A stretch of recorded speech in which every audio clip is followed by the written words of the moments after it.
पढ़ाई करें। हेलो प्यारे बच्चों, कैसे हो आप सब। आज हम करने जा रहे हैं कक्षा 4 के विषय हिंदी का एक कार्यपत्रक जिसका नाम है दान का हिसाब। सोचो, एक राजा था जो बहुत ही कंजूस था। राज्य में अकाल पड़ा, लोग भूख प्यास से मरने लगे, लेकिन राजा ने किसी की भी मदद नहीं की। तभी आया एक सन्यासी जो बहुत ही चालाक था, जिसने एक ऐसी तरकीब लगाई जिससे राजा को दान देना ही पड़ा। तो चलिए इस मजेदार सी कहानी से जुड़ी वर्कशीट को हम हल करते हैं। इस वर्कशीट में हम कहीं चित्र देखकर सोचेंगे, कहीं विकल्प चुनेंगे, तो कहीं नए शब्दों का मजा लेंगे। तो चलिए बच्चों, शुरू करते हैं दान का हिसाब, जिसमें है सीख भी और मजा भी। प्रश्न नंबर 1, दिए गए चित्र को ध्यान से देखिए और प्रश्नों के सही उत्तर चुनिए। देखिए बेटा, आपको इस चित्र में दिख रहा है राजा खड़ा हुआ है और उसके सामने उसकी प्रजा खड़ी हुई है, जो कैसी दिख रही है आपको? भूख के कारण बिल्कुल कमजोर, और वो राजा से मदद की गुहार लगा रही है। तो देखिए, इसका पहला प्रश्न है, व्यक्ति राजा के पास क्यों आया होगा? तो इसके ऑप्शन दिए गए हैं, खेलने के लिए, मदद मांगने, बातें करने के लिए, या उपहार देने। तो बच्चों, आप सबको पता है जब उसके राज्य में अकाल पड़ा था। अकाल यानी कि वो स्थिति, वो सिचुएशन जब किसी जगह पर बहुत लंबे समय तक बारिश नहीं होती, वहां पर कोई फसल नहीं उग पाती, तो ऐसी जगह पर जो फसलें हैं वो न उगने की वजह से खाने पीने की चीजों में कमी आ जाती है, लोग भूख प्यास से मरने लग जाते हैं। तो वो स्थिति कहलाती है अकाल। तो अकाल के समय जो राजा की प्रजा थी वो उसके पास आई थी। तो ऑप्शंस को देखने से पता चल रहा है वो क्या करने आई होंगी? मदद मांगने। इसका आंसर होगा मदद मांगने। अगला प्रश्न, प्रजा राजा से बहुत डैश थी। तो प्रजा राजा से क्या थी? आप सबको पता है जब लोग राजा के पास मदद मांगने आए थे और राजा ने उनकी मदद नहीं की, तो प्रजा कैसी थी? ऑप्शंस देखते हैं, सुखी, खुश, दुखी या प्रसन्न। तो इसमें क्या आएगा? दुखी। वो प्रजा बहुत ज्यादा दुखी थी। नेक्स्ट, इस राजा के लिए दो विशेष शब्द बताइए, यानी कि ऐसे शब्द जो राजा के बारे में बताते हो, उसकी विशेषता बताते हो कि वो कैसा था। तो इसके ऑप्शंस दिए गए हैं, दयालु और प्यारा, सुंदर और बहादुर, बुरा और महान, क्रोधी और निर्दयी। तो राजा कैसा था? क्रोधी था और निर्दयी था। अगला प्रश्न, राजा राज करता है तो किसान क्या करता होगा? ऑप्शन है, कपड़ों की धुलाई, खेती, रखवाली, बच्चों को पढ़ाना। अब बेटा, कपड़ों की धुलाई जो है वो धोबी करता है, घर की रखवाली जो है वो पहरेदार करता है या चौकीदार करता है, और बच्चों को पढ़ाने का काम अध्यापक करता है, और लेकिन जो खेती है वो किसान करता है। तो इसका आंसर क्या होगा? खेती। अगला प्रश्न, एक बूढ़ा सन्यासी राजसभा में आया, इस वाक्य में रेखांकित शब्द क्या है?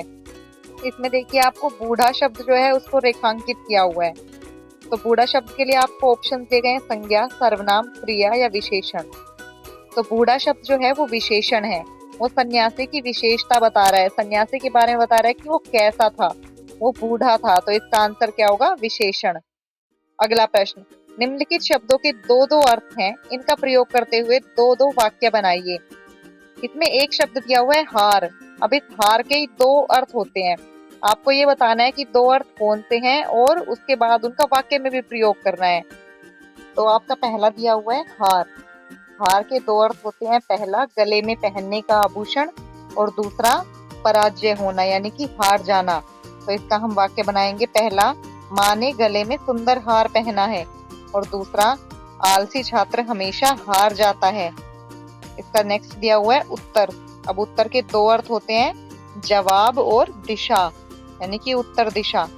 तो अब इसके वाक्य में प्रयोग करेंगे, पहला, शिक्षक ने प्रश्न पूछा और छात्र ने उत्तर दिया। नेक्स्ट, भारत का उत्तर भाग हिमालय से ढका हुआ है, यानी कि भारत की जो उत्तरी दिशा का भाग है वो हिमालय से ढका हुआ है। नेक्स्ट है इसमें पद। पद यानी कि स्थान या नौकरी, और उसका दूसरा अर्थ होता है कविता की पंक्ति। इसमें हम वाक्य प्रयोग करेंगे, पहला, उसे अध्यापक का पद मिला, और दूसरा, सूरदास ने कई पद लिखे। लास्ट है आपका जग। जग यानी कि दुनिया, यानी कि संसार, और जागना। तो इसका वाक्य में प्रयोग करेंगे, यह पूरा जग एक परिवार है, और दूसरा, माँ ने मुझे सुबह जल्दी जगा दिया। अगला प्रश्न, निम्नलिखित वाक्यों को ध्यान से पढ़िए और दिए गए प्रश्नों के सही उत्तर चुनिए। आपको नीचे कुछ वाक्य दिए गए हैं, पहले उनको पढ़ते हैं, फिर उसके हिसाब से कुछ प्रश्न दिए गए हैं जिनके उत्तर हमें लिखने हैं। वाक्य है, एक बार उस देश में अकाल पड़ गया, पूर्वी सीमा के लोग भूखे प्यासे मरने लगे। राजा के पास खबर आई, वे बोले, यह तो भगवान की मार है, इसमें मेरा कोई हाथ नहीं है। अब प्रश्न देखते हैं, देश में लोग भूखे प्यासे क्यों मर रहे थे? ऑप्शन दिया गया है, गर्मी के कारण, वर्षा के कारण, गरीबी के कारण, अकाल के कारण। तो इसका आंसर होगा अकाल के कारण। नेक्स्ट, देश के किस भाग के लोग आपदा से प्रभावित थे? ऑप्शन है पूर्वी, पश्चिमी, उत्तरी, दक्षिणी। तो इसका उत्तर होगा उत्तरी। नेक्स्ट, अकाल के बारे में राजा ने क्या कहा? ऑप्शन है, यह भगवान का उपहार है, यह भगवान का इनाम है, यह भगवान की मार है, यह भगवान की सरकार है। तो इसका आंसर क्या होगा? यह भगवान की मार है। अगला प्रश्न, खबर शब्द का पर्यायवाची बताइए।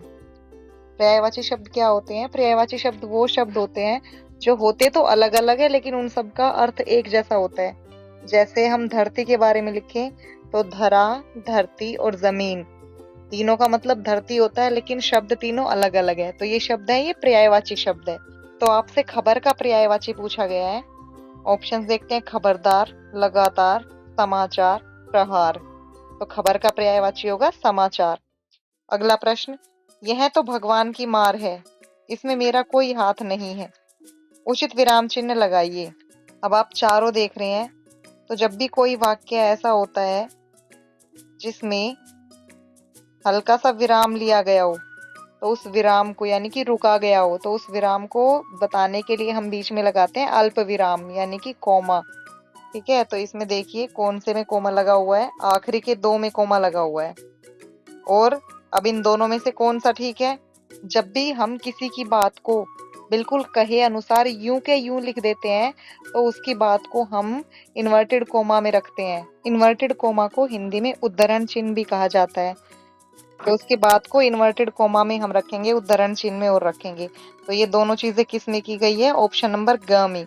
इसमें राजा की कही बात को इन्वर्टेड कोमा यानी कि उद्धरण चिन्ह में रखा हुआ है, और इसमें मार है के बाद जो थोड़ा सा अल्प विराम लिया गया है उसके लिए कोमा का भी प्रयोग किया गया है, और लास्ट में आपका पूर्ण विराम है। ठीक है, तो इसका आंसर होगा ग। तो इस तरीके से आपने इस पूरी वर्कशीट को हल कर लिया है। उम्मीद है आपको ये बहुत अच्छे से समझ आई होगी। इसी तरीके की आसान और अच्छी वीडियोस के लिए जुड़े रहिए लर्निंग लैडर के साथ, और वीडियो को लाइक कीजिए, शेयर कीजिए और चैनल को सब्सक्राइब कीजिए।